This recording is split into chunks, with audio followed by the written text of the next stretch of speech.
My jaw was on the floor when I first saw the music recording room at Yash Raj. It was crazy. It is difficult. That's the reality. Not everyone can make it to Yash Raj. At least I have not seen anyone. I have seen many talented musicians. Very, very talented, incredibly talented musicians. I don't know how much I'll be able to pay you at this point. That place. One of my very, very wonderful friend just wanted to give a small introduction. Is a sound engineer, sound editor, mix engineer, and musician, and he has worked across films, web series, some of the high profile titles like Sacred Games, Fan My Name Is Khan, Bulbul, Sultan, among others. And he works in the sound department domain of film and streaming production, collaborating on both feature film and series. So Sarit, welcome. Thank you for having me. Formal. अलिकति formal भयो तर अब this is not fake नि त. This is not fake. Yo truth हो नि त हैन. Just to clarify though, we went to school together. Of course. For anyone who doesn't know, Ravi is an excellent guitarist himself. And used to ex. No, still is. And back in school, we had a band together, and that was our motivation to study, to get through school, was that 100%. One day we are going to play music together. Obviously, life had different plans, and we are in different places doing different things. But I think the one thing that unites us is the music factor together, right? More than 100%. Anything else. So I did my audio engineering diploma from SAE, and then for the first 2 years, once I'm from Calcutta, but once I moved to Bombay, I did work in music mixing and recording and mixing as an assistant to one of the best audio engineers in India, I would say. His name is Shantanu. In India, yes. Shantanu sir was very kind to let me start with an internship in a place like Yash Raj Studios, which is kind of state of the art as far as studios go. And it's the biggest studio in India. As a matter of fact, I think it's the largest studio, second largest studio in all of Asia. Yeah. And some amazing musicians have recorded at Yash Raj Music Room, at the Yash Raj Music Room, like Herbie Hancock. Obviously, I've worked with, I've had the fortune of working with R Rahman multiple times, and some amazing bands. Shantanu sir was very, he was very he motivated a lot of indie bands to come and record, and he supported them, produced their albums. Bands like Advaita, they're one of the best fusion bands that India has. And after 2 years, I kind of started finding alternate opportunities in a different field of audio, which was sound design. And in Yash Raj only, because Yash Raj films, they produce a lot of films every year. And the opportunity of doing sound effects for a film or working with dialogues for a film was very appealing at that point, and it fascinated me. So I slightly, pivoted to sound design. And since then, I started working as a sound editor. As a sound editor, my job was to go through all the dialogues. So on a set, I think I went into too much detail. Maybe we should do a little bit more beginning stuff, and then I can get it started. So let's go back to the basic and the beginning, right? I wanted to clarify that I don't work in music as much now. I do mix once in a while, like some indie songs here and there, but I mostly work in the sound design department, sound effects, and post-production department of films and web series. Right. So let's go back to the beginning, where it started, right?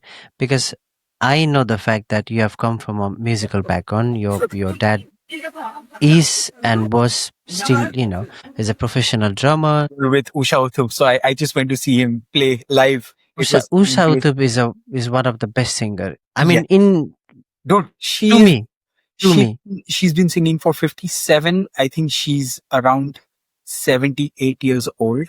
God. She still captures the crowd like I have not seen Bec- anyone. no, And because one banger after the other. Hari Om Hari, Ramba Ho, young people who you would not yes, expect. Crazy, crazy, amazing gig. no, Usha Uthup is like I don't know, I don't remember when exactly, but when I first heard Usha Uthup, because she was singing like more like a Western, Yes, uh, yes, and also she has got a very Western touch. yeah, She's yeah. not like a, she's a very, she's a very versatile singer, Of course, yeah, yeah, yeah. but she's more like a He, bluesy rock he's and roll. he's actually like Uh, a pioneer of fusion in India because I think so. Yes. always wore a sari, but she Yes. was singing like blues, jazz, Yes. you know, all sorts of songs. Amazing music, yeah. So which we don't see in, especially when it comes to in Bollywood, you don't Yeah, see those yeah, kind of. Of course, I'm not saying like they can't sing it, right. but It's they because don't it's want to not do it very because, popular that way. Yeah, yeah, because they are more like commercial, like what public demands. yeah. But Usha Uthup has been like, this is my It's me. Yeah, genre. This is where yeah. I'm good at it. One of the sweetest, nicest person I know. I met her after 16 years. I mean, again, going back to like my father is a musician. He's a drummer, and Yes. I grew up. I, you know, I kind of didn't know the privilege I had growing up, having access to these people, having Yes. access to this amazing, talented artists through my father because I didn't know any better. So I was like, oh, Yeah. maybe, 100%. maybe this is how it is. And once I went to my boarding school, I realized that life was very different. Life was, Mm. and it's where I met you and we started jamming together. Yeah, we were super tight. We formed our band along with, We found our, there were two bands, first of all. One right, was more like a Hindi sort of right, music, where we were because writing, we, we were mostly inspired in those time. We were oh, by bands like Strings, uh, Strings, Strings, Junun, Noon, um, that band, Olympics, Mahiri, na na na I na na na na na na. heard What's of that name? Euphoria, Euphoria. Euphoria, all Yeah. those kind, because those were the only upcoming bands during that time in especially in the Indian market. And So the we Aryans. Dekha hai. Aryans, yes, yes, Oh man, and also what was the name of that?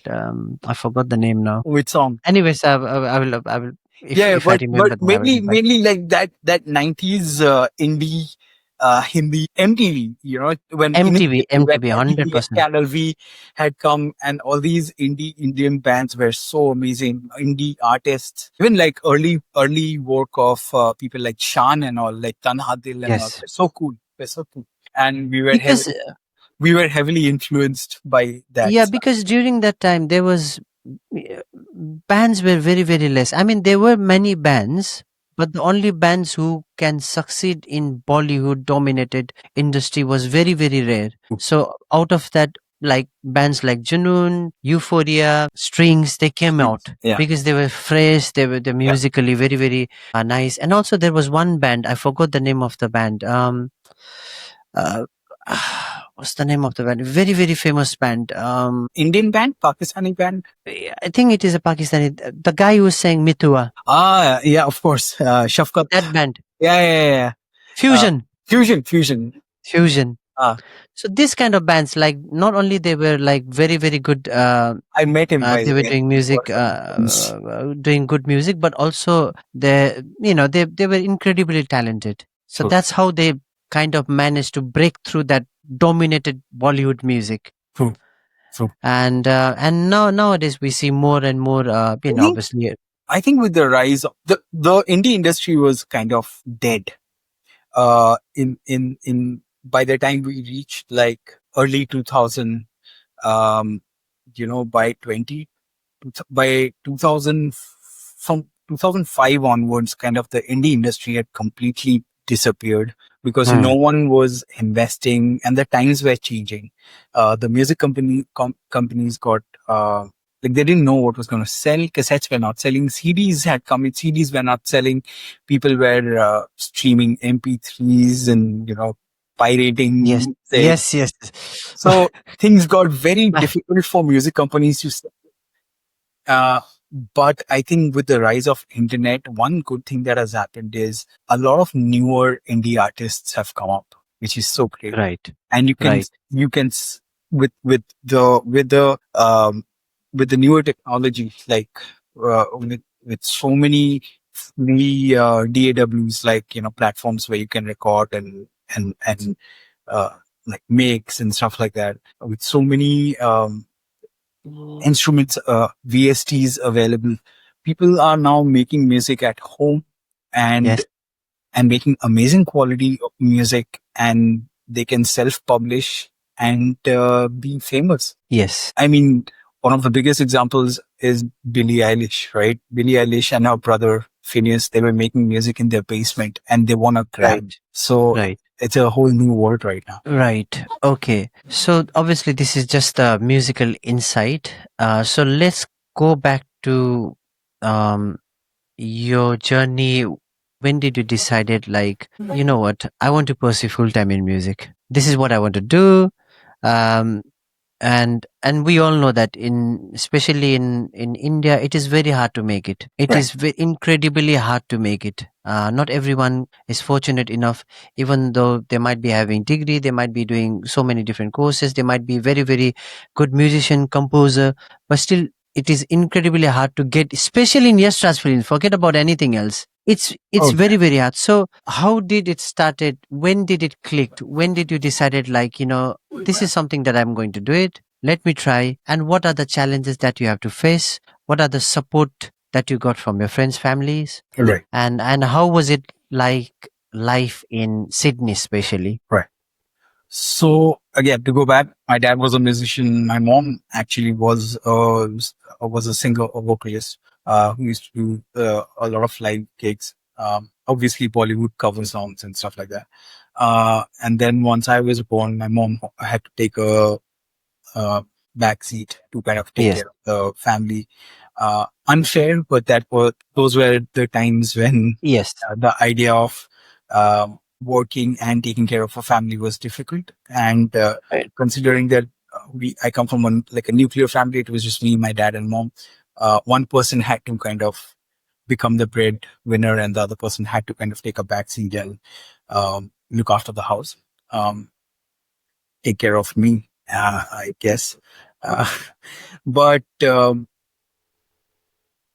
I was a very confused child. Like I didn't know what I wanted to like get into. I kind of liked trying out different things, like in music only. Like obviously I was the I Was like it was it only music, or was it like, you had second option, like, if I don't do this, then maybe I might no try to become this no. or that. I think from the very beginning, I just wanted to be in the entertainment industry in some capacity.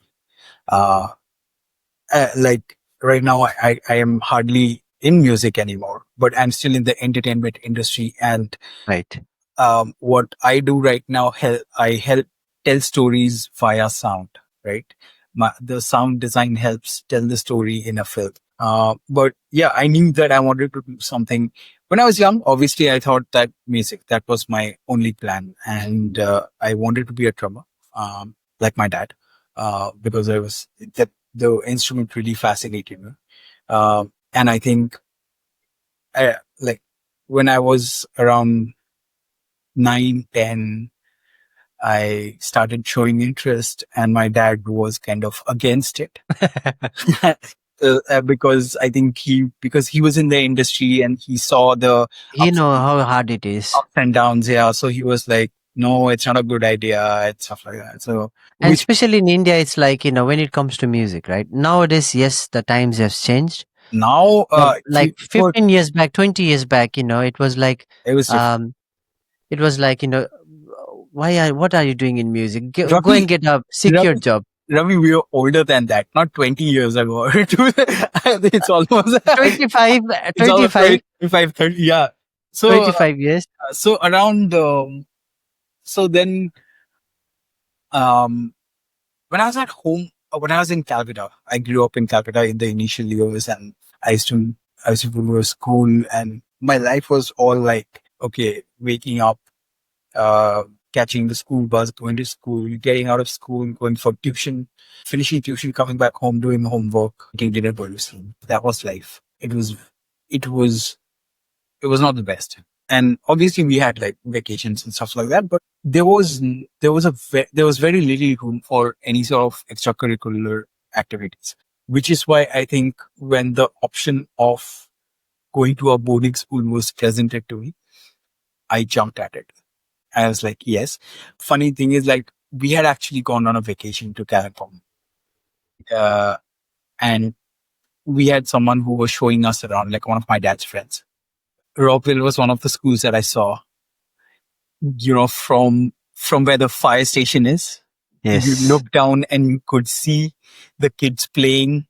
And I Yes. saw like a whole lot of kids playing basketball and just playing cricket and doing their own thing. And someone was playing a guitar and all of that. And I was like, wow, this is the life that I want. Obviously, it wasn't all great because I did miss my family once I actually went there.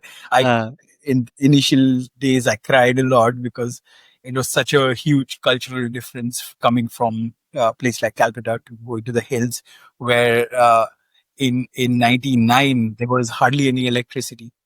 Uh, mm, there was no water.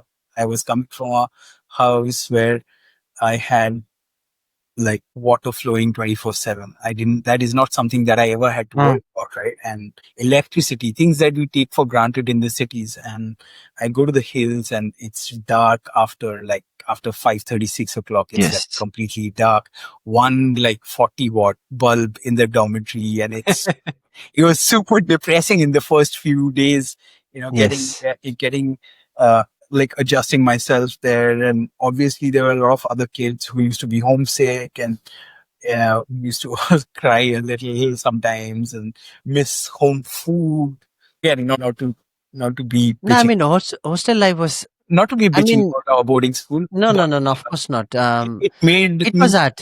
it It made me was who really I am hard. today, though. Yeah, and But yeah, have to acknowledge that it toughened me up. mm, I was a very um, fragile. fragile kid. Yeah. And I was a very dependent child.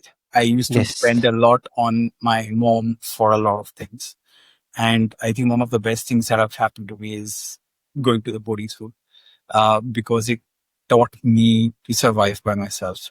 Uh, Mm, and taught me to survive with people that are not always your friend. mm, Eventually they do become your friend, but they're not your friend when you go there. They speak a different language. They're probably from a different country. Like we had kids from Bangladesh, we had kids from Nepal, we had kids from Bhutan. yes. And they all spoke different languages. They all had Yes. different temperament. They all Mm, had a very different outlook to life. mm, And, I think one of the things I learned there was survival. I think we all learned how to survive. I learned yes. how to speak Nepali within 6 months, Right. thanks to you and Prem Raj and all who helped me out. Uh, um, and once I went to my boarding, once we were at Rockwell Academy, I think having access to a music room really changed my. Yes. And seeing other people, seeing other kids, uh, who actually encourage you to pursue your passion. Like for you, for example. Well, we had the worst guitars ever. We never had all six strings. No. But we were, The fretboards were like 2 inches coming out of the yeah, string. but It was. we were improvising. We Uh, were we were improvising. detuning the Yes. guitars. We were finding Yes. even then, how to play. I used to use hangers as drumsticks, and I used to play on our trunks. Uh, Trunks, yeah, boxes. boxes. wooden planks, stuff like that. Yes. You are Which nowadays is similar to what do you call that? The acoustic thing that they put. like a cajon. I don't know what exactly it's called. Like, where you replace the drum, so they have the box thing where they Yeah, sit yeah, yeah. on top and then Yeah, yeah. I have a cajon, by the way, at home. Yeah, Cajon. It's called yeah. Cajon. It's got a Okay, cajon okay. box. So Yeah, it was similar to that. it was. That's what It I mean. was. Yeah, But it it was. wasn't Cajon. It was like It, a aluminum, yeah. bloody We used to call it uh, duck boxes where you used to store duck our boxes. Yeah, food and stuff. your food and your clothes and your essential things. But yeah, I mean that's how we started. You know, I think one of the best things about being away from your parents and living in a very strict regime, like we had fixed times for everything, but that also left me a lot of time to explore music. Yes. And it's also when I was introduced to music from the rest of the world because I grew up in a household that was primarily regional and Bollywood music. Like that listened Yes. predominantly was all about Bollywood music. Like I grew up Right. listening to Right. hardcore. Ding, ding, ding, ding, ding, ding, No, ding, ding, ding, ding, ding, it's ding. actually quite modern. I grew up listening to uh, the legends like R.D. Varman, Lakshmikant Pyarelal, Shankar Jaikishan, and Right. uh, Right. Kishore Kumar, stuff like that. And also like a lot of gospel, like Bade Ghulam Ali Saab and stuff like that. And when I was first introduced to uh, a Megadeth or a Metallica,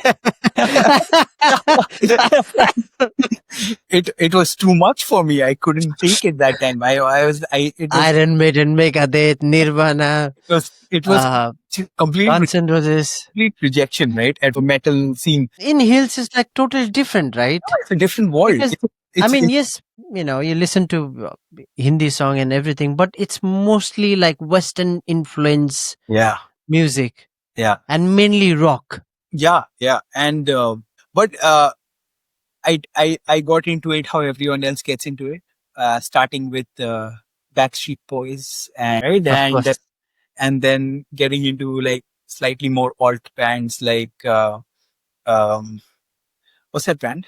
Someday when my life will pass me, Sugar Ray. Sugar Ray. Then I was in love with Limp Bizkit Oh my God, and Limp Bizkit Linkin is awesome. Park because they were like more palatable for me, Yes. right? And then Now eventually, it is getting heavier and heavier. yeah, and then after because Hybrid Theory came out Yes. and Massive, massive, massive what was hit. the other one? Chocolate Starfish and Hot Dog Flavored Water came out. Yes. And Limp those Bizkit, two yeah. kind of changed my life a little. Also, I remember because I went and watched Mission Impossible, and they had Limp Bizkit's version, Right, right. uh, the theme song, and it was like I can still sing it. It's like all here right now. uh, so then I think you introduced me to slightly like more heavier stuff. I love Megadeth now. I think it's one of my favorite bands. Uh, Mm. um, obviously Metallica, Megadeth, and Iron Maiden. Iron Maiden, of course. Yeah, of course. Um, And, some others and some other great bands of many other bands. Leopards and stuff and stuff. Oh yeah, Def Leppard, yeah. Yeah, Scorpions, yeah. Scorpions, Guns N' Roses, Ozzy Osbourne. Come on, Ozzy Osbourne. R.I.P. I hope the Legend. bat forgives him in heaven. And I even went up to like Lamb of God and Children of Bodom and stuff like that. Yes, I think I yes. kind of drew the line there. I couldn't get any more angry heavier stuff. But I still love Lamb of God. I listen to it sometimes. I think what Bodhi Spirit did, what you guys did for me was open up the the options of the different genres, and it gave me an option of exploring music on the basis of what kind of mood I'm in. Like if I'm very angry, I'm listening to Dave Fasted. Right? Hmm. If I'm in a happy mood, I'm listening to Sugar Ray. No, it's also it's like a cultural thing. It's like a because when I went to Rockwell, right? Before that, I was listening to more like Indian pop music. Was never into Bollywood. Few songs. I mean, apart from that, never into Bollywood. And obviously that time Backstreet Boys came, which was a massive hit. Boyzone. Oh, Then you have what do you call that? Venga Boys and all those kind of things. So that was my even my starting point. But when I went to when I came to Rockville and everybody was like, "Do you know how to play Come As You Are by Nirvana?" I'm like, "I don't know." I've never heard that before. First time encountering, and that's what I found. And also when you look at people, there were only few people, good guitarists, especially guitarists. One of them, a huge credit to Hemanta Dai, absolutely. I was gonna say Himanta that. because during that time I'm not talking about now, during that time, that was in early, I mean 2000, right? When that movie came out from Amir Khan, Y2K. Ah, Mela. During that time, and he was playing Nothing Else Matter in the dormitory. He was in the senior dormitory, and obviously I was always fascinated by guitar, and I was just starting to learn few basic chords, like basic chords. um, and then when I saw him playing, it was like, oh my god, what this is like. I've never seen this before. I've never heard this before. He's extremely talented, and he was talented, to be He was honest. very talented. He Very, one, very talented. one Yeah. time it was late night. We were in the dormitory just hanging out. He comes, gives me like just the top of a trunk, and he's like, "Son, bhai, come." And we marched the entire dormitory playing "We Will Rock You." So I was like Yes. Yes. Yes. on Yes. top of our trunk, and Right. we just random stuff. But yeah, Hemant was one of the ones who Hemanta Badai was first one. Second was Martin Gurung. Martin Gurung, correct. He passed away. Sorry. Really? Yeah, he passed away. I mean, I don't know how, when, but yeah, he passed away at least 10, 15 years back. So, it's been a long time. But yeah, even he was he was playing very good Yeah, during that time. And apart from that, there were like only few people who can play. I don't think so. There were many people who can play to their level, right. but still everyone, anyone Everyone can, knew how to play everyone could. chords. Yeah, Yeah, yeah. everyone could. If everyone could play, uh, you know, G C A minor G, D, C, and D, yeah, M. Yeah, exactly. everyone knew the basics. I still play G C A minor D. Yeah, I mean that is a chord that you will never fail. Yeah, yeah. Very good So progression. Yeah. chord progression. Yes. So, yeah, that was gateway into rest of the world music. It kind of really opened up I opened myself to the rest of the music scene to have all these genres to explore. Uh, And also, I think also, also, we had a very strong hip hop culture also. Yeah, yes, yes. in the hills, there were so many people who were listening to 50 Cent and Snoop Dogg and Eminem was, I them. still like Yeah, Eminem of course, yeah, because absolutely. he's totally different. But apart from that, yeah, I mean, Dr. Dre, Yeah. Eminem, Snoop What Dogg. what Um, year was Eighth Mile? Because that became a thing, right? When it was I still think when Eight we were Mile in, was around 2002. I think so. I think yeah, so. yeah. I'm not very sure. I remember even when Evanescence first came out, it was such a Yes. thing. Bring Me to Life. Yeah. I remember we performed that once, no, with Shimi. We sang that song. I don't think so, Evanescence, but I think we did. Alien and As far as I can, we performed Alien and Farm. those kind of thing. Yeah, it was. And also after that, we moved on to the punk Right. We moved on to music. Yes. yeah. Then after, because we met Um Anim and Premraj, who were and completely into punk also music. now that I think back, like when I go back and watch uh American American teen movies from that Right. era, it was Right. dominated by the punk rock scene, right? Punk rock. Like, Yes. Yes. I was So yeah, we had a band called Flicker, yeah. and then we composed a couple of songs. Like obviously it was Very totally really punk.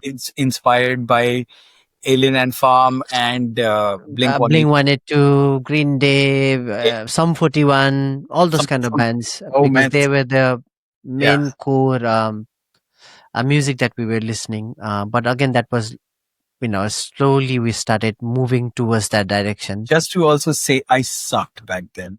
Punk rock was not my style. But yeah, yeah, it was. it was fun. And yeah, I mean, obviously that's the music part, right? So what about so we studied until class 10, and after that you moved to Calcutta to I pursue did move your to Calcutta. higher Yes, secondary. yes, And what happened after that? Because obviously I was studying in still correct. Rockwell. And what Um, happened, and how did it transfer into, like, you know what, I need to do sound engineering, I need to go this university, I need to get this thing done. How did that thing happen in between those time? Interesting thing is like you and Upreti had come over. Saurav Upreti, our friend. Yes, He had you guys came over to Calcutta, stayed at my place for yes, what yes, 10-15 days. yes, We were jamming and stuff like that. yes. And I had a That's where we recorded the Aake Band Kar De and all those yeah, kind of things. correct. Yeah. Yeah, yeah. We used to use Cool Edit Pro. That was the most advanced recording software. but Oh God. but um yeah, Nuendo. yeah, Nintendo also, yeah, yeah. We used to go to Rainbow Studio, Papanda's father's studio, Yes, and record. yes. Yeah. So we anyways, yeah. And you remember what happened? We had called Amitata Oh yes, of course. and Gan Uncle Gan saying, Like the "Wait, the, the entire that the skinny alley obviously skinny and pink noise. pink noise." Yeah, yeah, yeah. They had come over for dinner, and I was discussing how I didn't want to pursue 11th and 12th standard anymore, and I wanted to get into like audio engineering and stuff. And it was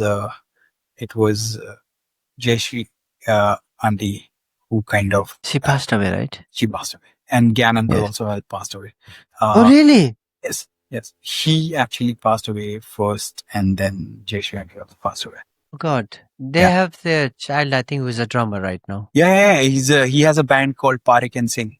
They're pretty cool. Right. Okay, okay, They're okay. pretty cool. I'll send you the link. They're actually pretty cool. Uh, Okay, okay, okay. they write some good songs.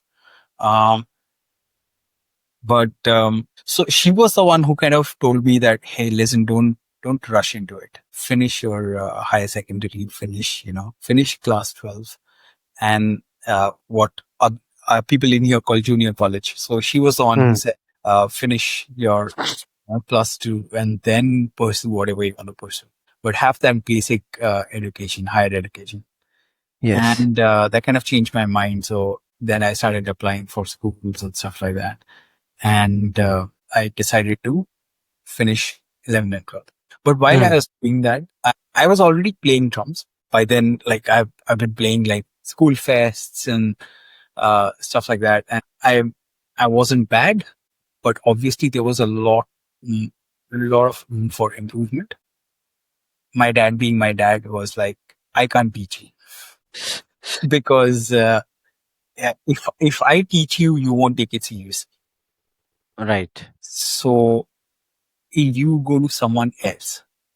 And I started taking classes from this amazing drummer called Nandan Bakshi. He had a Nandan very, Bakshi. he had a very cool band called Hip Pocket. Oh, hip pocket. Yes, yes, yes, yes. I remember. Yes, yes, yes. So they used to play like In someplace, some place. someplace, Yeah. someplace, Yes, yeah. yes, I know. And he was so cool. He used to have his sunglasses while he used to play. Right. So Right, right, I right. started going to Oh, I okay. started going to Nandan sir once a week, and he used to give me lessons. I started. So I never I used to play on scene, right? Like I didn't know how to read and write, so I learned how to read and write drum notations. Obviously, uh, Right. he used to give me a lot of these old notation books, and he used to tell me, make copies because they were not very easily available. Uh, Yes. and so I used to make copies of it for my homework at home, and I used to like practice at home. Uh, Counting and stuff like that. So Hmm. Nandan sir, I went to I learned from Nandan sir about a year and a half. Then board exams, I couldn't continue anymore. Uh, and once my board exams were done, I started playing gigs here and there. with Potada. You remember Potada? He had What gone are to the the, yes? I remember yes. so he was kind of setting up his band. So I told him that Potada. By then, I had already decided that I wanted to be with sound, and Right, once that decision was done, because sound engineering was one of those things that had a lot of opportunity, and it could have also helped me become a better drum, right. because understanding sound, understanding frequencies and how to break different frequencies down, uh, it did help me as a musician, as a person, as overall. But yeah, understanding music was it was much clearer in my head, like how to break down different frequencies, how to categorize different instruments, and where they kind of fit into the frequency spectrum, stuff like that. So all of that was, but then I had already planned it out and we were looking into different places to go.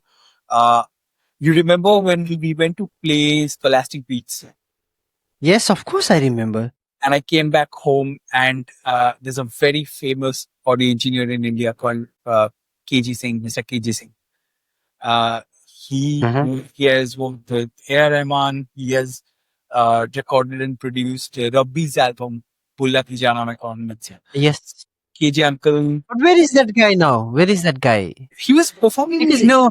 He was no, performing. he was a massive hit, right? I During that time. saw a video of him performing in a club in Ireland or something recently. Recently. Yeah. Just So he's still doing it. yeah. Just check on YouTube. Uh, So why we don't know? Why is not is it the because the we are music not following it, or things so what is also it? like the music scene changed. Uh, but the because he didn't give in to Bollywood, mainstream Bollywood, he kind of Right, stuck to his own lane doing his own right, thing, right, which is why he's probably touring in places like Ireland and UK and stuff, right, and not doing a lot on here. right. Although I may And be also and also, like, in the last 10-15 years, even Bollywood music has changed, trust. become, yeah, it is more like a, sometimes I listen to it, like, if you look, especially after that Rockstar movie, Yeah. it has completely changed the music Not scene, just Rockstar, in I would even say Rock On changed. rock on. Yes, Rock rock On on. Yes, had a lot of contribution to bringing yes, like a very uh, see while we were growing up, Mr. Rahman, A. Rahman had a very distinct sound, like using synths the way he did, yes, using, it kind of opened us up to world music, right? The way he was right, using synths and processing voice, yes, like a song like Zara Zara, the voice yes, texture is so amazing. mm, And yes, it kind of opened us up to, uh, it took us kind of, gave us something different from the Jatin Lalit era of, yes. uh, Jatin Lalit, the Anu Malik, right, the um, conga octopad combination right, right, that stuff, all that stuff kind of yes, changed. Slowly we got into also technique. There were better mics, so we got right, a lot more low end was introduced. People started getting into the whole low end thing.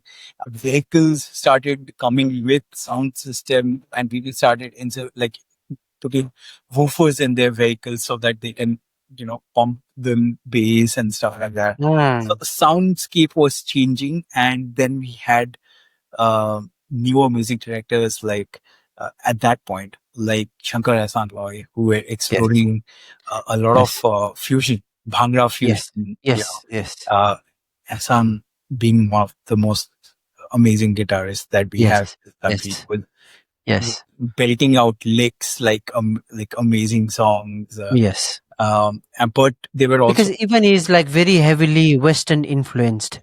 and they have such a great combination between them, Mm, because yes, I think Loy kind of brings in the jazz blues yes, aspect of it, yes. and Shankar's Mahadev, and it brings More in like a Indian. fusion classical. Yeah, absolutely, and he's a pundit. I mean, Yes, he's so amazing, and I have had the good fortune of working with him. Because I think they have the project with Shankar Loy, Jackie Rusin, and John McLaughlin. I think Yeah, yeah, Shakti. Shakti. Yes, yes, yes, yes. So obviously it's a totally different sort of fusion jazz and all those kind of music. So obviously he's incredibly talented, and that's why he's working with those kind of legends. Yeah, yeah.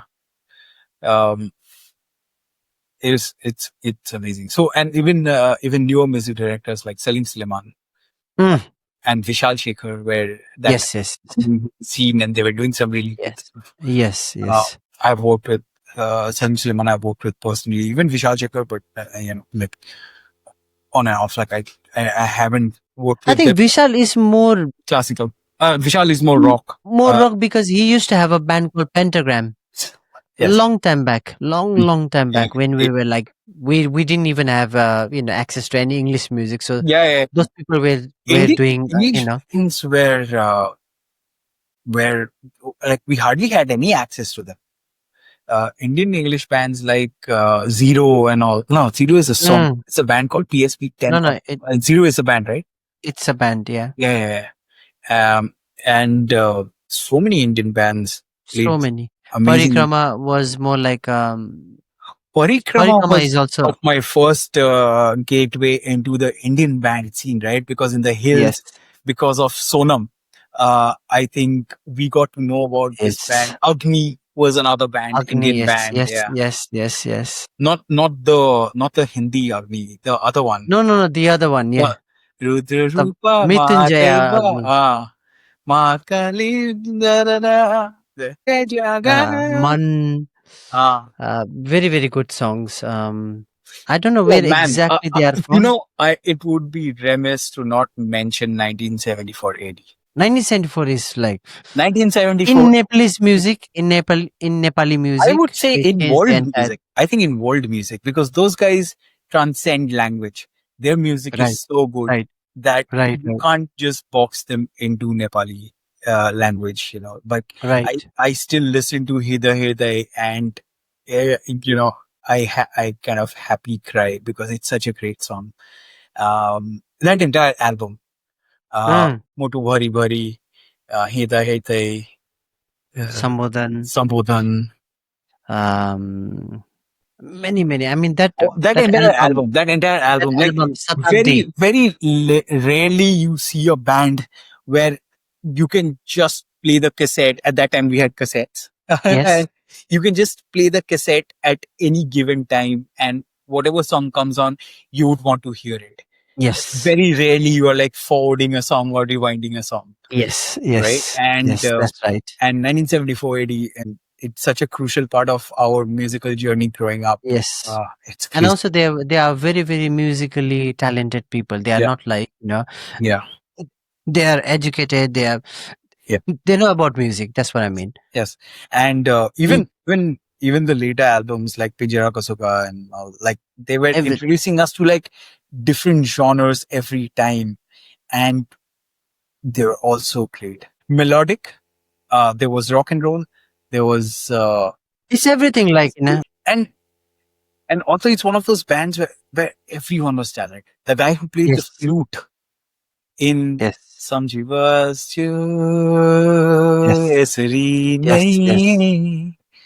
That flute is like um the only other band I knew that had like a flautist was Silk Route. Oh, yes, yes, yes, Silk Route yes. was such a big part of our growing up. Duba duba rehta hu. Duba Duba Duba. Yes, yes, yes. Silk Route is actually Moi Chawan's Yeah, band. yeah. Yes, yes. Oh, So, yeah, I forgot man, about. it Yeah. was we grew up in a good time when music was when there was good music all around. By Yes. the way, speaking of Fusion, I recorded. I had the opportunity of recording Shafqat Amanat Ali um, for How was it? How was the experience? How was he as a person? My Name is Khan. Uh, Again, one of the nicest people I've met. He came in, he sat quietly, went through the lyrics. Then he was like, so Shafqat was so great, soft spoken. He was like, um, I was like fanboying like crazy, and I was like, so we loved your music. We tried singing your songs in school. Obviously, we were not that great, but and No, he of course not, because it's difficult. was and he was like, no, no. I mean, it's about it's about playing music. It's not about good or bad. As long as you play music, it's good. So I told him, I used to play electric drums, and he was like, don't quit. Keep playing music. Music is one of the best thing in the world. He's so well spoken. And then we Ah, recorded, his song. It was great. Most of which his, which song was it? it was, it was this song. Tere naina, tere naina. Oh, I okay. think it's that song. ऐसे नैनों की बातों में कोई क्यों ना आए हो तेरे नैना तेरे नैना.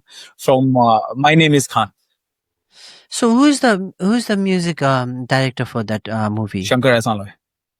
Okay, okay, Yeah, okay, yeah, okay. it was great. I was one of the recording engineers along with Abhishek Khandelwal, who was the first assistant to Shantanu sir. And by then I had already moved on to like doing a little bit of sound design work. But whenever they had some good recording sessions happening in the music room, Shantanu sir always used to call me, and because he knew that I would love to be part of it, and he was always kind like that. He would always let me know like, "Hey, Sarit, we're recording an orchestra. Come." Oh. Hmm, And he always called me for drum recordings because he knew that I loved playing drums or stuff like right. that. So he would always call me, ask me to like mic the drums and set it up and all of that. I will also get to play a little drums.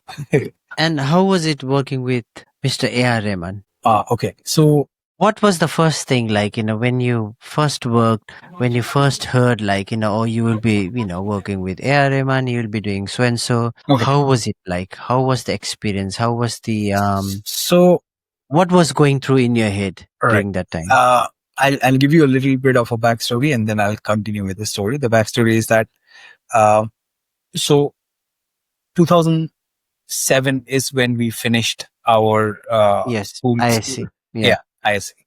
And then 2008, 2007 for the rest of the year, I was just playing gigs here and there, Hmm.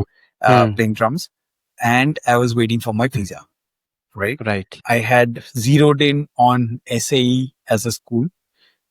SAE stood for School of Audio Engineering. Mm-hmm. Uh, SAE had a lot of different branches, but I decided to go for SAE Sydney because that's the headquarters. That's the first SAE school. Um, Right. and once that was decided, I started applying for my visa and stuff like that. So I had like an entire year, and I was playing gigs, as I said. I was also like doing a little research on sound engineering and stuff like that. Once all that was done, I went off to Sydney for a year. I did my audio engineering. Sydney was great. Again, it's one of those experiences that when you get out of your house, when you get out of your immediate comfort zone, Hmm. going to a whole different city, as initially going to the boarding school kind of had opened up a lot of different kind of music and things to me, but going to a whole different country was a whole different experience. And SAE Sydney had people from um, Romania, Armenia, uh, Le- Lebanon, Turkey, from UK, from Ireland, from America, from New Zealand. And so it was like a melting pot. Sydney is a melting pot of like multiple cultures. It kind of opened me to a lot of different kind of music again, and a lot of different mentality, a lot of different kind of people and their Hmm. worldview and how they saw what kind of music they enjoyed. And um, one of the good things about being a musician in the group is that we had to do all these recording assignments, and I practically ended up playing drums for a Hmm. whole lot of classmates who were looking for someone to play drums for them. We had all these projects of recording drums and piano and stuff like that. And so we used to double up as the musician and then also the recording engineer later. So we played for each other in our assignments. And also being in a different country kind of really opens up your idea of so many different things. Right. Your understanding of the world, politics, and music again, obviously. Uh, Mm-hmm. and once my diploma was done, I came back to Calcutta again. I was in Calcutta for 3 months. And one of the things my father told me was, even if you want to beg, even if you want to become like a professional beggar, go to Bombay and beg, because Bombay Mm. is a professional place, Right. right? So I came to Bombay with like very little money and no plan. Mm. And I started calling people. Again, recalling to the privilege that I had mentioned before, I knew a few people in the industry. Right. Because of my father, I had their numbers. So I started calling people and telling them that I would like to start learning and, get the opportunity to work. I went and met a few people. I was staying for the first 15 days. I was staying at a friend's house. Mm-hmm. Uh, and after that, I started staying with a few musicians that were also initial days of struggling in Bombay. Great Mm-hmm. musicians, but they were kind of like just shacking up in like a one room kitchen. And I started staying with them. And because I wasn't sure where I was going to end up. Right. And there is no formula to any of it. For me, it was just like right time, right place. I went to that time. There was a studio near called Sahara Studio. Mm-hmm. Uh, Fortunately, I didn't get in there, and that's also because it was on its way out. Like it was about to shut down at that point. Um, Right. I went and met a lot of other people in the industry. Some were nice, some were kind of rude. Um, but then I called Shantanu sir. At that time, I had never met him before that. I got his number from Jolly Uncle, Jolly Mukherjee, who is a vocalist, and my dad was uh, playing gigs with Jolly Uncle at that point of time.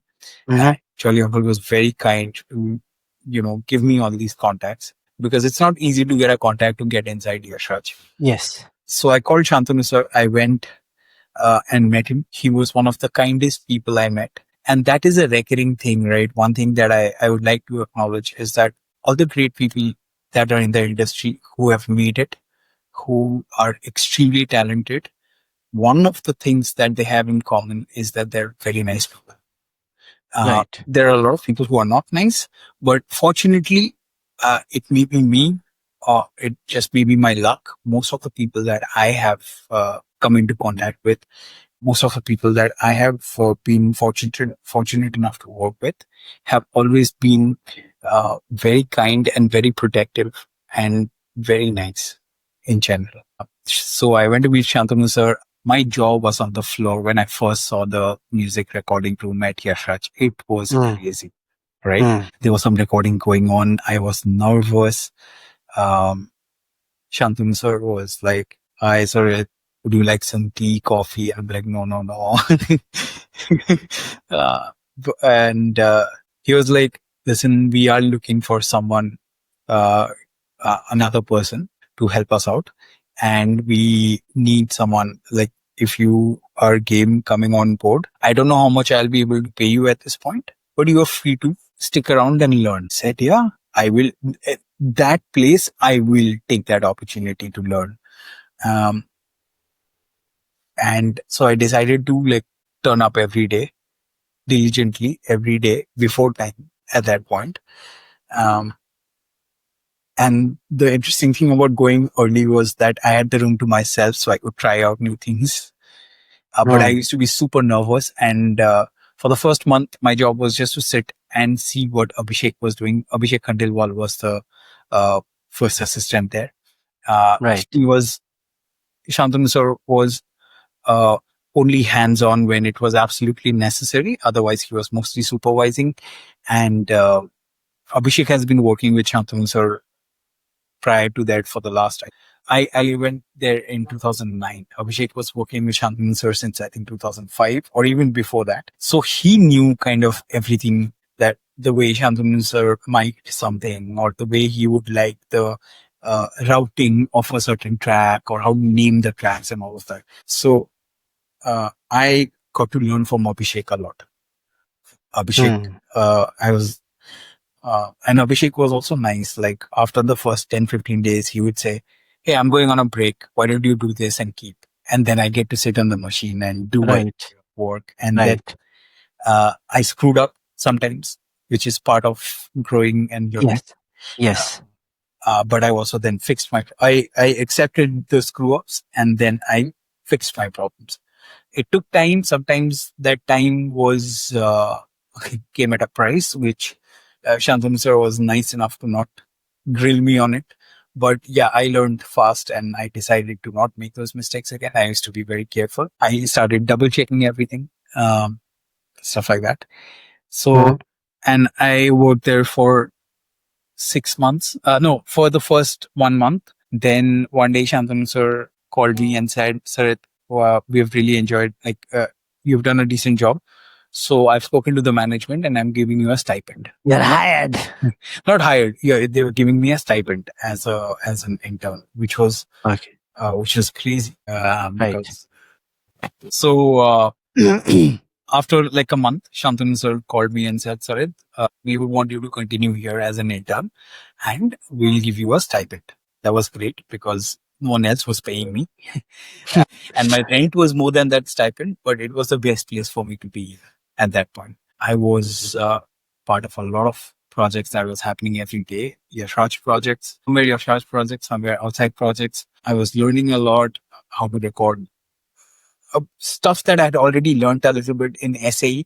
But the difference between learning something in a school and doing it on the job is that when you're in a school learning how to record, you don't have a client breathing down your neck. You're booking that time for yourself. You're setting up Right. aram se, and you're like, oh, I want to try Yes. this. I want to try that. Yes. But for with on the job thing, you have a client paying for that hour, so you don't have time to like try out Yes. things.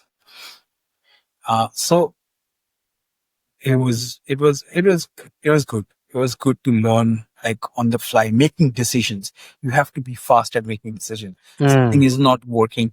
You have to learn to How can trouble you fix it? troubleshoot. And Yeah, yes. work backward, troubleshoot, and find out where the problem is. If it's a cable, you change the cable as fast as you can. Mm. And that was the time when I learned how to do all of that, figure out what the problems are, how to troubleshoot and stuff. After that, um, after a year, they were starting this YRF TV, and YRF TV was when they offered me a job, but the job was working in post production. Right. I didn't know anything about post production, so I started saying, For anybody who doesn't know anything about post production, what is it? okay, so post production is when you shoot a film. The camera is recording and there is a guy who's recording the dialogues on Right. set, right? That is called a production mixer. Okay. Okay. And that process is called sync sound. But that is like location sound. Okay. Right. Once the shooting process is done, that footage and the audio along with it goes to the editors. Right. The editors edit the film. Okay. Once a film is edited, they're cut up into like, I'm talking about a film, for a series episode wise, they are cut up, right? But for a film, the film is, let's say a film is 1.5 hours. They're cut up into like 15-20 minute reels.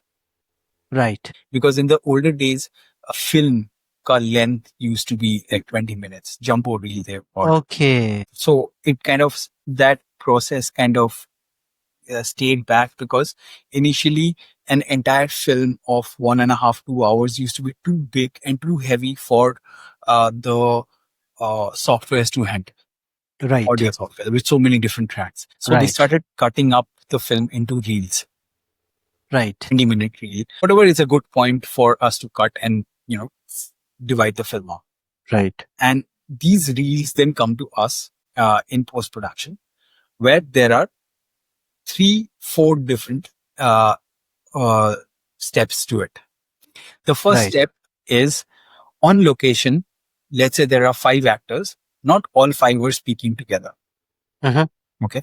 So the first job is separation of dialogues. You get all the 5 tracks that are there along with a boom mic, Mhm. right? And the boom mic kind of captures everything. It captures a little bit of the ambience that is around. It captures the Right. dialogues. It captures everyone's dialogue together, right? Right. But then all the actors also wear lapel mics. Right. And those lapel mics are the cleaner, clearer, closer mics, right? Okay.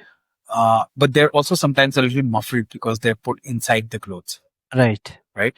Uh, so the combination of the lapel and the boom is what gives you a very clear sound, Okay. right? You get the body from the, like close mic. It's a difference between close miking and distant mic, right? Right. When you put a mic very close to the guitar, you get like the fret sound and Yes. everything. Yes. But then when you put a mic slightly far away from the guitar, you get the room, you get slight Yes. reverb, right? Yes. So all of it's Yes. like that only. It's the same thing.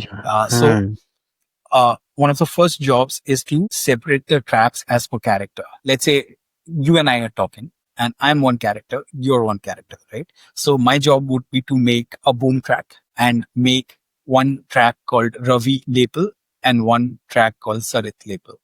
And I Right. would separate your lapel when you're talking to your track and when I'm talking to my track. Right. And then nowadays there's a software to sync the the phasing between the 2 tracks, because otherwise you lose out on a lot of low end Mm. uh, with phasing. Phasing is again, how do I explain? So if can you see if this is a waveform, Yes. right? This Yes. is one waveform. This is called a compression and this is called a rarefaction, Right. right? And when you when you when you have 2 separate sounds, sometimes it's not exactly synced. So the other Mhm. track would be like this, like this, like this, right? Right. So phase matching is when I match this compression to this compression, With okay. this wave file to this Okay. wave file, right? Right. And then you get that nice low end Right. because it's not phasing with each other, right? Right. So that was a Right. process. When I first joined, we used to do it manually, syncing all the dialogues with boom Okay. and that used to take shitloads of time. And Yes. it was Yes. exciting at first, but then it got boring really quick because Yes. that was like a whole different job. Yes. I used to take so much time. Mm. So that's part of dialogue editing. Dialogue Right. editing is picking the right track, making sure that you have the right label and the boom, and you have the best quality of the dialogue that the actor is saying, right? Mm. And whenever there's a problem in that dialogue, then we put it for dubbing, Okay. right? Let's say the actors are in a swimming pool. They can't wear a label mic, or it's raining, Right. right? They Right. can't have a boom mic there. Right. So those scenes, then we put for dubbing, and the actors come into a studio and replicate. Okay. Okay. Okay. Now I get it. Okay. Okay. So they just go by the scene and then they just do the same script Yes, by dubbing because it. they know what they had said on, Right. so they kind of follow that. Right. Okay. So that is dubbing. Then once dubbing is done, we kind of try and match the tone as much as possible and stuff like Mm. that, and match it to the location ka dialogue. Right. Also, we clean the location ka dialogue because sometimes the location dialogue has a lot of birds. Right. In India, there's a lot of honking, traffic, Right. plane passing, stuff like Right. that. So that is called dialogue editing. That was one of the first things that I learned Mm. in post production. That is step 1. Because Right. no matter what the content is, your dialogue has to be clear, right? Yes. So that is one of the first things that I learned. Then comes the second step, which is doing sound effects. Mm. Like for any sort of action film, you need hits, punches, kicks.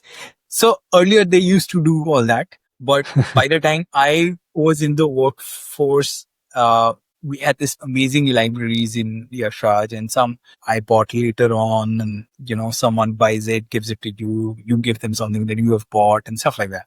So there's some great fight libraries, and then you do ambience, you recreate the ambience. Let's say, like how you can see like the music playing from here. I'm sitting in Right. a room, right? There's like AC hum. So if this is a movie, then we recreate that sound. We try to put, Okay. like in India at night, we try to put cricket sounds, Right. something. But if it's UK, then I won't put that cricket sound because Right. you don't hear that much cricket Right. at Right. night. Right. Right. Also, we have to be very specific, like the kind of birds that we hear in Bombay are not the same birds Okay. that you hear in UK, right?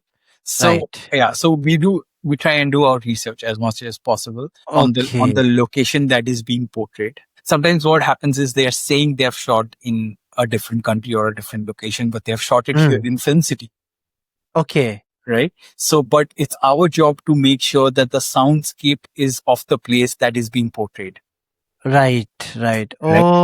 Okay. Okay. It's a So very finer detailing. right. So let's say they've shot it in Film City, but they're saying it's Calcutta. How do I convey it's Calcutta? I put like a tram passing, right? I put like a hath rickshaw or something. I put some, I Mm. put a, so- I record some crowd. I record some, I find a vendor voice who will say, like something that they, uh, kagoj or march or something that is very Right. Right. Right. specific to Bengal, right? And then, Right. so that is the job to tell the story via sound. Mm. Uh, there's a really cool, like, I like doing films where obviously most of the stuff that we work on, they don't always have a lot to tell via sound. So most of the time, sound is just there to support. Dialogues are Right. clean. Right. Music composed by the music composer comes to us. Right. And one of the most important parts of sound design is Foley. What is What is Foley? funny? What is Foley, you ask? Foley is any sort of live stuff that we record. You must have seen so many videos online of people doing Foley. Foley is when they match the footsteps of the characters walking. So Foley Okay. artists Okay. are very talented and very specialized individuals who spend years collecting stuff. Anything that is broken in your house goes to a Foley studio. Okay. Right. So Right. they have different kind of platforms on their flooring. Uh, like if it's grass, you know what they Mm. use? They use the tape from cassette tapes to mimic Mm. grass. Mm. They have a compartment with rocks in it because if the character is stepping on pebble and dirt and all, then they step on Right. rocks and pebbles and stuff. Right. Right. Uh, Right. Right. if it's a wooden floor, then they step on wooden floor and record it. If it's a Right. concrete floor, they step on concrete floor and record it. Uh, Right. Picking up a pencil, putting it Yes. down, like that sound, Yes. right? Or the tapping of a phone, like stuff like that. Mm. Those are all Mm. really, uh, So is it like you have to do the sound like and record it, or is it like coming from the sample piece or something like that digitally? so it's a half and half. The bigger Right. stuff we can't record in a studio, right? Like a vehicle. If there's a chase scene, or if your character is just driving and talking. So the interior car sound, maybe like a radio playing, or Mm. the windshield, the a wiper on a windshield, the Right. rolling down of a window, opening the doors, opening Right. house doors, uh, creating like the ambience that your character is in. If your character is standing in a street station, it's my job to make sure that I put the sound effects that will make the audience feel like they're standing at the station with Right. the character. Some of it, like if the kind of crowd that we see, sometimes we call in crowd to Uh-huh. record specific stuff, like someone who will do the uh, इस station में इतने number का train आने वाला है, like Right. all that announcement. Then we process that announcement to sound like a train station. Sometimes we Mm. can't take names of a certain space, so we have to record those, right? Then sometimes if you want to convey that Okay, so you see a train coming. The stuff that is recorded on location, a lot of times is not usable because it's too loud or it's too Right. noisy or there's some song playing that you can't use because of copyright. So it's our Right. job to go through our sound libraries, find the sound of a train arriving and stopping, match the match the tempo of the Embos. Right. train, stuff like that. Um, Okay. Okay. Okay. Okay. car passing, So cycling. this is If like, oh my god, I've never thought about this. Yeah. Then comes the more interesting part, like a gunshot. If it's a fight, like, so I feel like, then comes the more interesting part, like, one of the last films, by the way, I quit YRF, Yash Raj Film Studios Yes. in, Yes. in 2018, because I wanted to explore other stuff in the industry. Um, it was one of the best things that had happened to me, but I had to, I'd never experienced the industry outside, so I thought that, I should explore. So 2018 is when I quit YRF, and the main reason, it was one of the best things that, being in YRF was one of the best things that happened.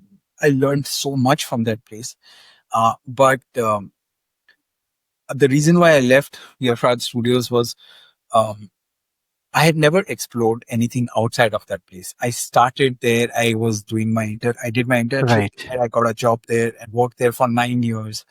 And then I wanted to explore what was outside, you know. Um, Right. and it was not an easy decision, but if not then, I don't know when, because I turned 30 that year, and I was like, if I stay here, then that is a decision for the rest of my days. Then I'm going to retire Now, here. which which was also like, see, if the people who were like the people who were the seniors, they were already there, right? So for me, if I would have stayed back there, I would have remained an assistant. Um, Right. you know, I Yeah. continued to do the job of an assistant. I had to take that step so that I can explore independent work. Yes. And one of the last gigs, one of the last films that I worked on was Tigers in There. And Oh, okay. yeah, yeah. And that was a crazy action film. Like, there was so many fight sequences and gunshots and chase sequences and all. I didn't do all of it myself. There was another guy called Gokul, who was a good friend of mine, who came in to help me because it was a massive film. There was so much happening. So, and obviously the sound designer Ganesh, who is still the in-house sound designer of Yash Raj Hmm. films, who I learned a lot from. Ganesh Gangadharan, shout out. But I was doing a lot of the fight sequences, a lot of the gunshots, and those are the exciting things, right? Like, because you get to explore so many different kind of sounds, bullet Yes. sounds, each Yes. bullet hitting different surfaces, like a bullet Right. hitting A glass, a let's say. glass, a metal, a car, the body of a vehicle, the bullet hitting water, bullet hitting a human body. They're all different sounds, and you get to Yes. play with that depending on what's on screen. And and Oh my god. and This is and like so. I and, mean, and it's not just that. Okay, so we used to do, so there you break down the entire sequence. So there is the point of origin, which is the gun. So the gun mechanic, the gun shot, then the bullet traveling from there to where it's hitting, and then the mhm. hit of, let's say, a concrete or a human body. If it's human body, then you have to add a little bit of that wet gore, like a little blood sound. And if it's concrete, then you add that little dust, that ricochet and stuff. So it's very fascinating. It's So much finer details because a normal person, like, let's say, for example, me, right? If I want to, go and watch a movie, then I will not think about these Yeah. things. You're not I will think supposed to, that, but the, that's another thing, right? You're not supposed to think of. If you're not thinking about it and enjoying it, that means we have done our job. no, that is good. But what I mean is, like, there are so many things behind the scene which, It's apart from actors and actresses and all those kind of things, and nobody looks into this. Yes. you know Yes. and like you said, there are so many, even like one bullet, it can be like, going through different targets. Yes. Even those kind of things, like those are like very very finer details, and to find that accurate, sound for that, So it's there's difficult, right? then again you have to incorporate the director's vision, right? Like there are I've worked with so many different kind of directors, and some would want to make it bigger, larger than life, right? Like Tiger Zinda is a Salman Khan film. For a Mm. Salman Khan film, you can't treat a gunshot like a normal gunshot. It can't be like and then bullet it. It has to be like Dishoo! it has to be like like stuff like that. And you Right. have to design it and make it like Yes. Oh cooler my than god, that is just one yeah. bloody And and gunshot. every punch has to be layered with like Yeah. low thud, boom, stuff like that. So uh, and the sound of the cloth when the hand is moving. So there has to be a cloth whoosh. There has to be and then we also layer Foley with it. So Foley, you know what they do with in Foley? Sometimes they get like punching bags and punch it to get the texture Mm. right. Um, Stuff like that. It's fascinating. There's so much that goes on. Foley artists, they have to wear all sorts of shoes depending on what the character is wearing. So sometimes it's so funny sometimes to see like grown ass men wearing heels and and giving footsteps because the the character on screen is wearing a heel, like so it's really funny, It's but so it's also because finer details and so technical. yeah it's but So it's also obviously, very I think this process will take the longest. I think so. it does post production takes a lot of time, and after all of this is done then I think the actor and actress job I think is a simple one yeah, out not of really, the film. not really.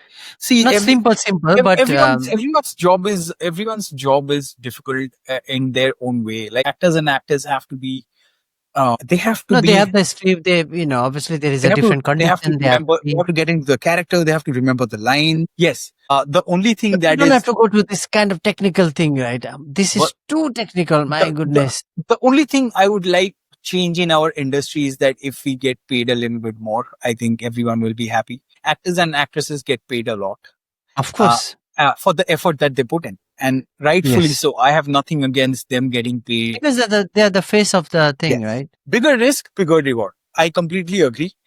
Unfortunately, the way this industry also functions is that by the time the production gets to us, which is post production, Hmm. they are like, we spent so much money on shoot, we have run out of money. So, maybe we'll cut a little corner. Like the kind of negotiations sometimes we end up having is, I need an additional hard drive. And they will be like, we don't have the budget for that.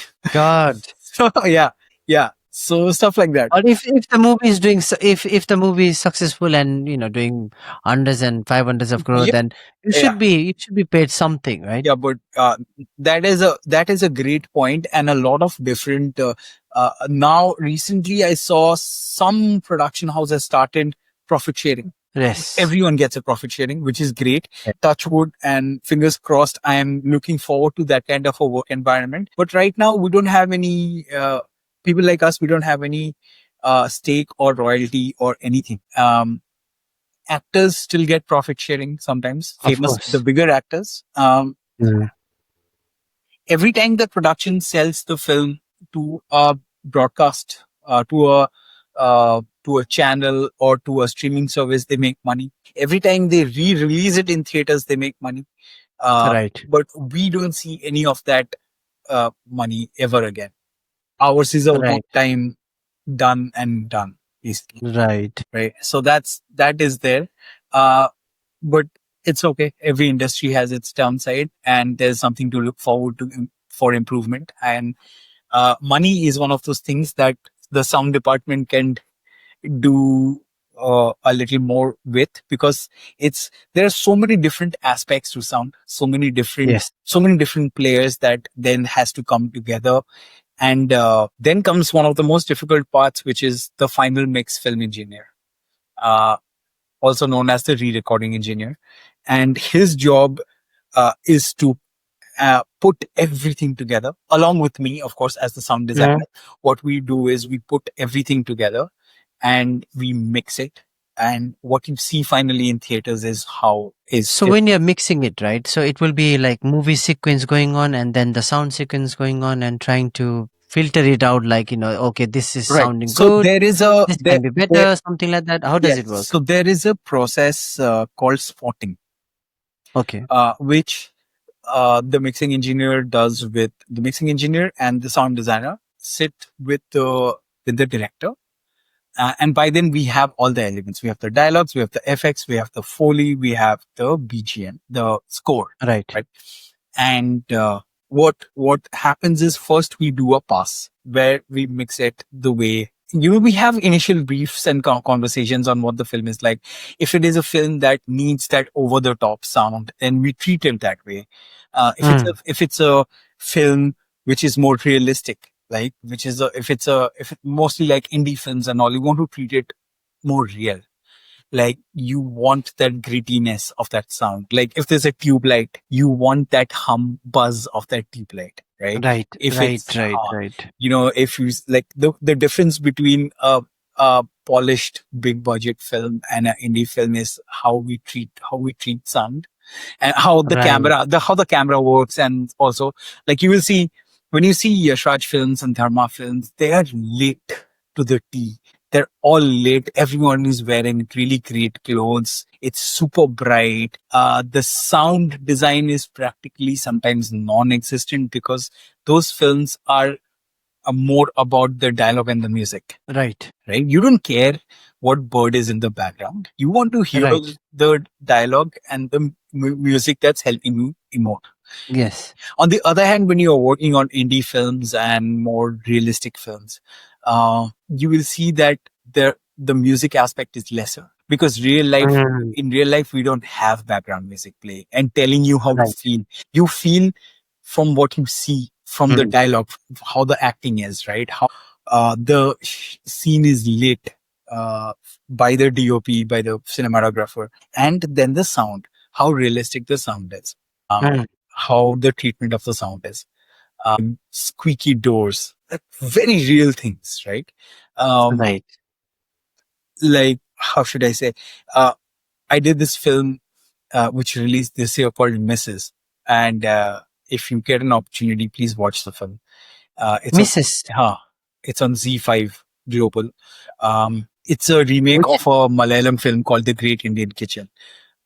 It's about this girl who gets married, and she feels claustrophobic and stuck in this relationship because Mm. she's not allowed to go out, and all her, like, she wakes up, goes to the kitchen. She's in the kitchen all day, and the only time she gets done is at night after clearing up everyone, Oh after God.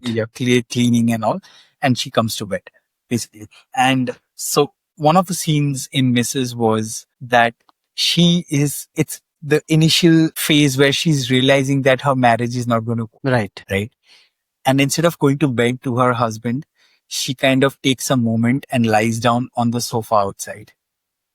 And to juxtapose that feeling, we put a wedding procession outside the house. Right. Okay. And it's not something that you see, but it's just done with sound design. And that uh, is how you use sound to tell a story. It's such a contrast of her relationship kind of starting to end, but someone else's is beginning, Right. right? Right. And that's how Right. real life is. Sometimes there have been times when I have a massive headache and I'm like, Jesus, I don't, it's so loud, but there's a, procession going on downstairs and it's super loud and they're playing dhol and stuff. And it's how real life is. It's not, nothing happens according to your convenience. And that's Yes. how we treat, the more indie realistic films. That's how we treat them with sound. We treat them uh, with the most realistic thing that can happen in any given scene, Mm. right?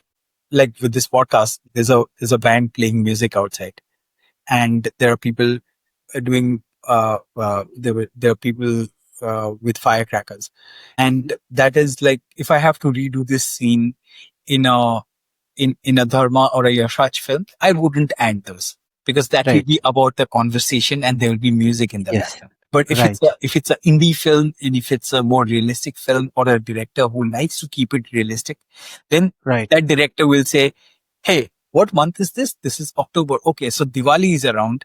Maybe add some firecrackers in the background." Right. Right? And then there'll be a chain effect of that. Every time there'll be a firecracker, there'll be a dog in the neighborhood that will bark, right? Every time, then the neighbor's pressure cooker will go off, Right. right?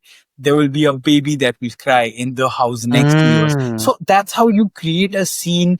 You kind of give the people an idea of where this character is. And it doesn't just tell you about the place. It also tells you the socio-economic situation of that Yes. character. Like Yes. if the character is a rich person, they have access to quieter place. If the Yes. character is a middle class person, they live in a society where there will be noise outside. Kids Yes. Yes. playing, bikes Yes. passing, auto passing, train passing, right? Yes. If the character stays in a chawl, then you have to create that around the character, that someone is shouting, someone is washing dishes, someone is washing clothes, you know, and you create that through sound. You tell that story through sound, and that's what is sound design at the end of it. And that is so fascinating, right? Because Sorry, I missed out on one thing. The spotting that the director does with the sound designer and the mixing engineer is they go through the film and they decide which are the scenes that they want to highlight sound effects and which are the scenes they want to highlight music. If it's a very emotional scene, okay. sometimes you want the music to play out, Yes. right? Yes. Yes. Yes. And obviously Indian films always have like songs or song sequences, then you want to treat it like a montage. You don't want to put like realistic effects in that, No. right? I'll give you a very simple example that I always give. Okay. Imagine a car is driving on a cliff, like a mountain, like a hill road type thing. Right. Okay. And if I just put the car sound, right? You're like, okay, that is how reality is. There is wind, there is the car, maybe like a honking, the tire sound on the gravel, right? All of that. Hmm. That is me treating the scene realistically.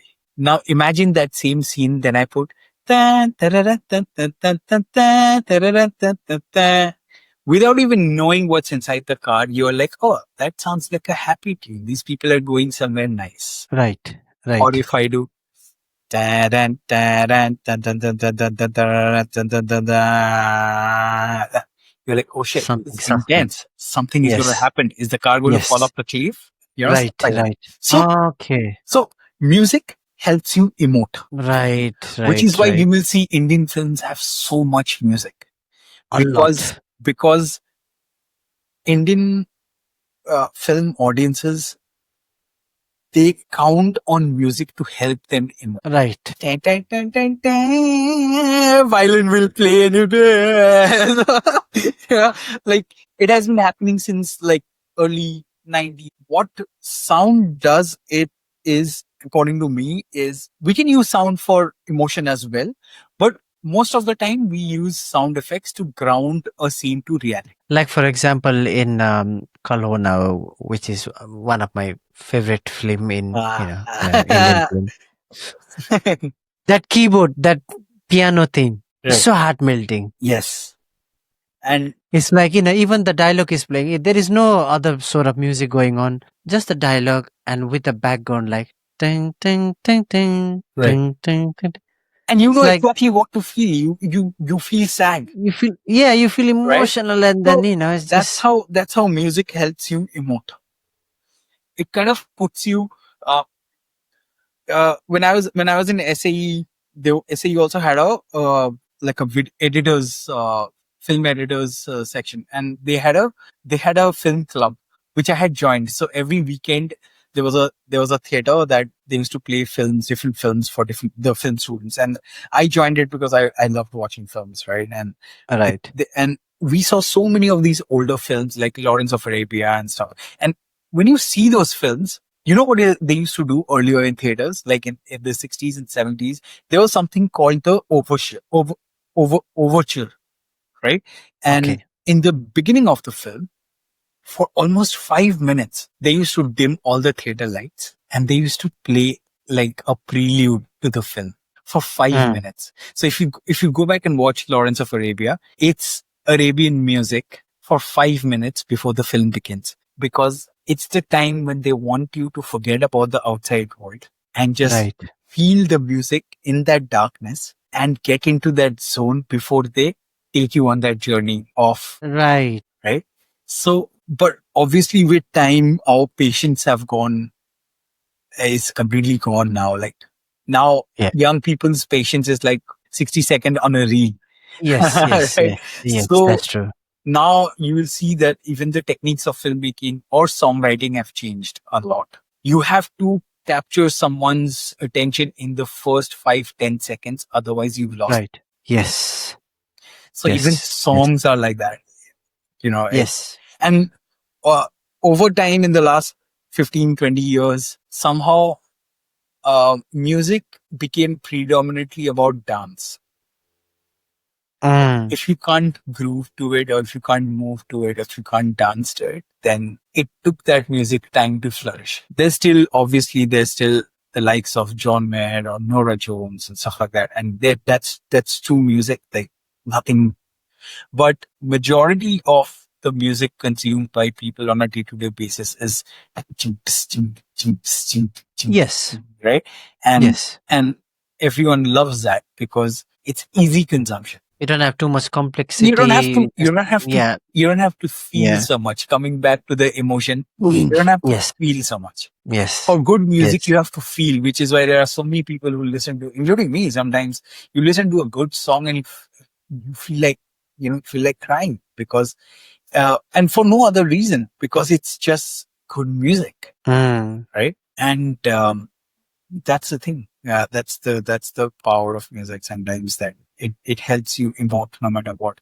Which is why when I was saying that, uh, when I'm angry, I listen to Megadeth. You know, because I can feel under what situation Dave must have written that song. His band threw him out. yeah. He was Yeah. angry. He wanted to be the number one band, but every time he became the number one band, Metallica released an album and they became number one. Yes. And he went Yes. back even angrier and wrote another song. Yes. So, Yes. Yes. and I get that every time I listen to Megadeth, I'm like, yeah, fuck, Yes. album me, Yes. meet real me. But yeah, hey, I think we should stop today and we should continue. One lastly, sorry. Yes, yes. Um, We still have to talk about A.R. Rahman, and that's a whole different chapter. no, no, no. A R Rahman, we On can yeah, obviously talk about yeah, some yeah, other time, right? So for an ordinary person, right? Because right now, especially in hills, because you have already studied there, so you know the culture, right, you know the vibe around there. You know, it's mostly Western influence. Musician, you know, everyone plays music. right, Everyone is highly talented right. as well, but they are not getting that platform. They are not getting that opportunity to to work in one of the biggest organization or to work with big figure. But So not anymore. There are so no, no, no. many. I mean, I'm not saying like not anymore, but still, I mean, it is difficult. That's the Yes, reality. yes, yes, You know, yes. not everyone can make it to Yash Raj. At least I have not seen anyone. I have seen many talented musicians, very, very incredibly talented musician. But still they are like, playing playing in a band, few shows here and there. Not everyone is like Grish and the Chronicles who have made it, globally. So, there are still plenty of bands, especially in the hills, obviously in all over India, but we're talking about hills, right? So for those people, like what, because you have already been there, you have seen the both side, Right. so what is your what would you say, like, how can somebody break through and enter into a Bollywood or something like a big name? What do you need? Is it Okay. like luck, or is it something like you need to have contacts? Is it like you need to have certain level of education or experience, or what is it like, so that those listener, if somebody is listening to this podcast, then they will come to know exactly, okay, you know what, I have all these attributes, I have all this talent, but I was lacking this. Now I can see that if I do this one, then maybe I might have a chance. I'm not saying it is guaranteed, but at least they can still have a hope. Like, and if I do this, if I do that, then this might be a roadmap. So on that, what would you like to say, or how would you like to advise to young people or anyone who's been in this playing music, who wants to pursue music and make it as a future, Okay. be successful in this field. Okay. So I'll tell you, Ravi, not to dishearten Just tell the anyone. honest truth. Yeah, Just tell the the honest truth. honest truth. Not to dishearten anyone, but Mm. times have changed drastically since we were young, um, and now, right? Uh, the whole culture of when we were young, we were told if you study hard, you get through school, you get a job, you work hard, and doors will open up for you. Right. That has changed. That is Yes. not the truth anymore. Yes. Now, I'll answer this in twofold because one is if you want to pursue music in today's day and in today's times, I think social media is one of the greatest tools that you have, right? There is no substitution to learning and hard work. Even the people that you see online that that are doing really great work, they are doing a lot of hard work. They are learning, and so you have to learn. Go to a school. There are plenty of master classes online. uh, Enroll yourself into one of those. If you can't afford to go to an actual institute, there is plenty of information out there in the on the internet, right? Right. There is shitloads of online masterclasses, information, just even free videos on YouTube. They may not give you all the information, but you will have enough information to start for your basic. As a musician, I would say there are too many mediocre musicians out there. Polish your craft and then use social media to put yourself out there. You never Right. know who is scrolling their phone. Some guy who can make your future is probably taking a dump and scrolling through Instagram and comes across your page, and then they might reach out to you. There are people sitting in Canada. There's a guy called Connor Price who's a rapper. He just randomly spins a globe and points at a country and then goes on Instagram and picks rappers from different countries, different Mm. and collaborates. So you never know what will happen when. The Yes. world is your oyster right now. If you're a musician, polish your skill. That's the only thing I can say. I um, un- unfortunately had to stop playing music because I got too busy with my sound design profession. I miss playing music. I want to get back to it. But as a young musician, all I would say is work on your music, practice, hard work, and use social media. See, I still struggle with using social media as a tool. Use social media. I don't like putting up a lot of private stuff online. I use my social media, mainly Instagram and stuff, to promote my work. Like every time I have a new film coming out or a Yes. web series coming out that I have done sound design for, I put out the trailer. I tag my team because I like to acknowledge them, everyone that has worked with me. Um, and I use it as a tool to show my work and maybe get some more work. So Right. do that. Times are different. I can't teach you how to use social media uh, to be better at social media marketing. There are courses for that as well online, Yes. Yes. and affordable courses. Do one of those. If you're a musician, I know there are a lot of musicians in the hills who are extremely talented and they can definitely um like come viral. Polish your skill, be Hmm. consistent with putting up content, and things will work out for you. The other way is if you have the privilege of coming to a place like Bombay, then coming here and pursuing it in person, having someone in the industry definitely helps. Uh, having someone, I mean, knowing someone in the industry. Like I know so many people. There's a very famous Nepalese cinematographer called Vinod Pradhan. And so many people from Nepal and the Nepalese, the northeast part of India, have reached out to Mhm. Vinod Pradhan in different times. Kids who have gone to film schools like SRFTI and FTII. Vinod Right. sir himself is from FTII. So you know Okay. there are ways to reach out to these people, and there are so many filmmakers here who are Nepalese. Pravesh Guru, one of my friends, he has been in the industry for a long time. Pravesh Mhm. is, the famous, designer, clothes designer, Prabal Guru. Yes, probably Yeah. going. Yes. Pravesh is Prabal's brother. He has been working in the Okay. Hindi film industry for the longest time. He's worked in Right. Dharma. He's been writing and trying to make his own stuff now. So there are people, Nepalese people, who are um, struggling here. Obviously, eh, uh, again, it's a little bit of a privilege to come here and struggle. Not everyone have that option. So again, use social media. That's the best way to, and you have access to so many people nowadays in social media, Yes. right? Yes. If you put up a song, let's say that is composed by Vishal Sheikh, and if you think it's good, don't be like one of those crappy people that put up like mediocre stuff. If you're really good, and if you think it is something that uh, when they watch it, they will appreciate it. Tag them on it when you upload it, right? And also, you need to believe in yourself and be No, I'll tell you, Ravi. One of my pet peeves right nowadays is that there are a lot of kids who are very average, but they think they're really good, and right.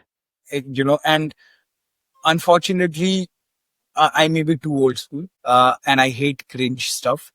But people love cringe stuff. They think the more cringier, the more views they will get, the more money they will make, and Right. all of that. I don't believe it. I don't subscribe to that method of being Mm. famous because that is short lived.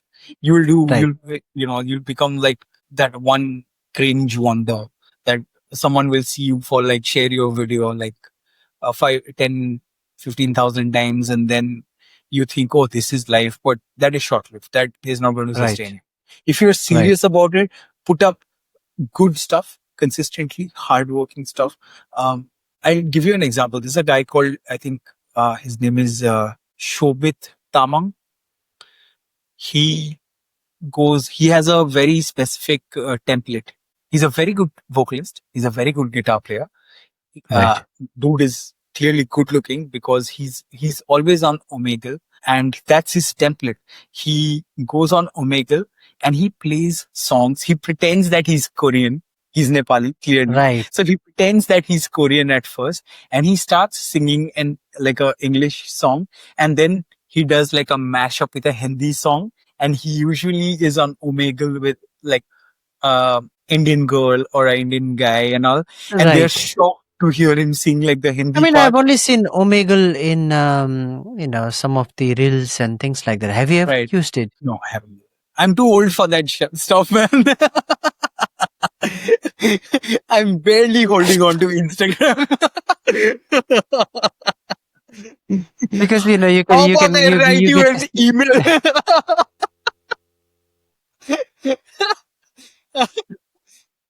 Oh God, it's more like a Tinder kind of thing, but not like use Tinder.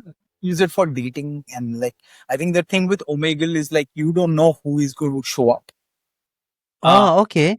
and like it's a random kind of a hookup sort of a thing. So then you get to do But it's something. nothing to do with like Tinder. It's more like meeting up with any people, right? Yeah, no, no, no. It's not. Nothing to do with dating No, no, no. particularly. You can use it for dating. Like it's, let's say you meet someone, I think from what I have seen, it's like you meet someone, you impress that person, and then you hit it off. Then you exchange whatever numbers and all, and you get in touch privately. That's separate. But Omegle Right. is just to put like strangers face to face. And some people do like magic tricks. Some people do like play songs. Some people like are Right. dancing and stuff like that. So it's Showing their also a skills. platform to show your few skills.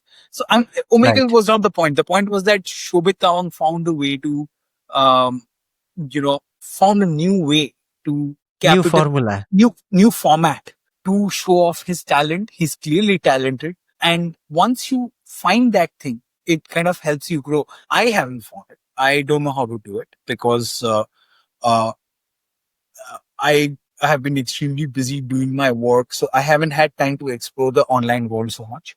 It is a disadvantage not knowing it.